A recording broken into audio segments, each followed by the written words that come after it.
In today's video, I am going to be taking you step by step through the procedures of making a herbal tea rinse for your natural hair.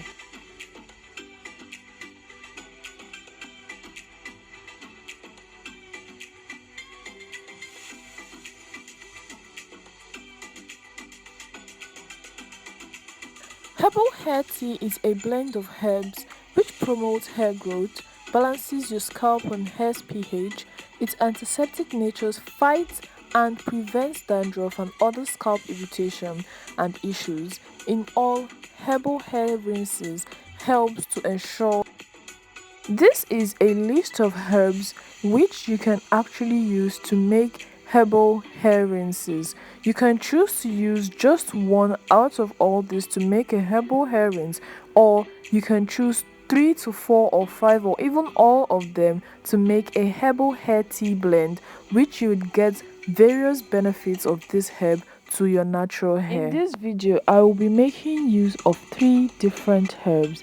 The first is cloves. Cloves are aromatic flower buds. In case you don't know what cloves are, they are different from garlic cloves. I have a video where I showed how I make clove oil using cloves, so check that out. The link is in the description. The next herb I will be using is my moringa powder. You can choose to use your moringa leaf when it is still raw or fresh, or you can choose to use your moringa powder, or you can choose to use moringa tea bag. It all depends on what you have available for yourself, but as long as it is raw and organic. My final herb I'll be using is rosemary. To make your own herbal hair rinse, you mustn't use the exact herbs I made use of. You must use your own herbs that are available to you, but just make sure you watch to know the procedure. I will be making use of this teapot, but if you have a bowl available or a cup available, you can use that in place of this teapot. You will also be needing a sieve or a strainer or something you can use to separate your herbs from your liquid. I will be also making use of a funnel for easy transfer into my spray bottle, which would make it easy for me to apply my herbal tea rinse. No matter the herbs you use, you must follow this procedure.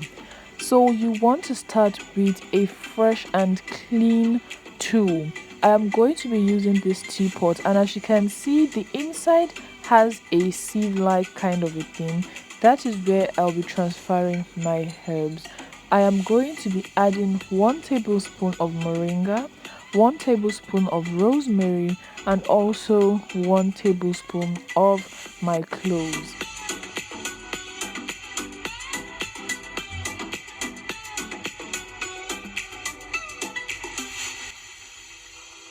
The quantity of herbs you use isn't something that has to be strict. You could just eyeball them and add them.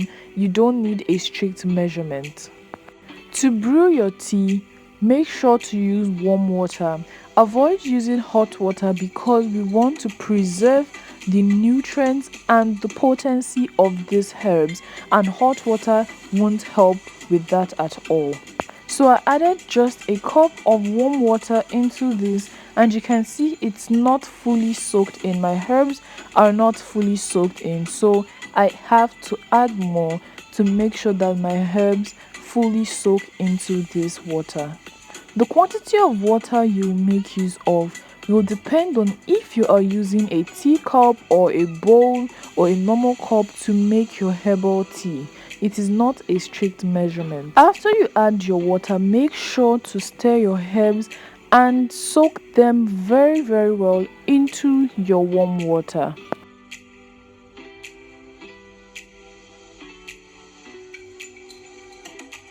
For most people that I see who make herbal tea and just brew it and immediately it cools down, make use of it, you have been doing it wrong, because you need to allow this to sit for at least 6 to 8 hours to make sure that the herb's nutrients diffuse into the water. You have to allow it to infuse. It is best to infuse for even up to 12 hours, but if you don't have up to 12 hours or overnight, just make sure you infuse for at least 6 hours or so.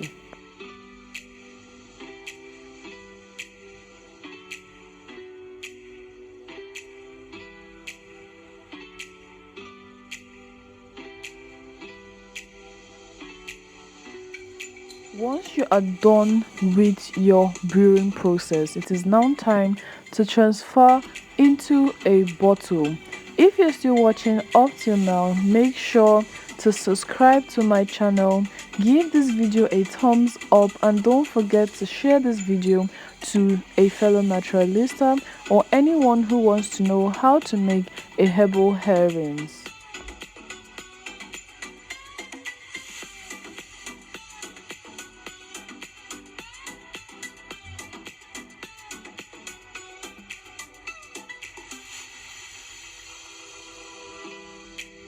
You must always do treatment, especially treatment that you want to grow your hair on freshly washed hair.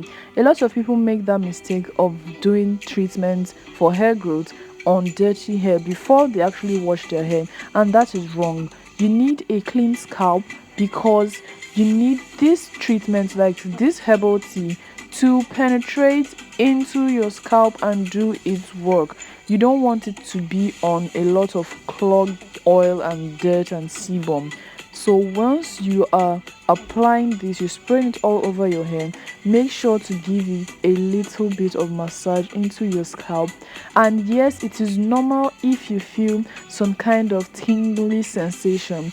It's just the rosemary and cloves doing its work.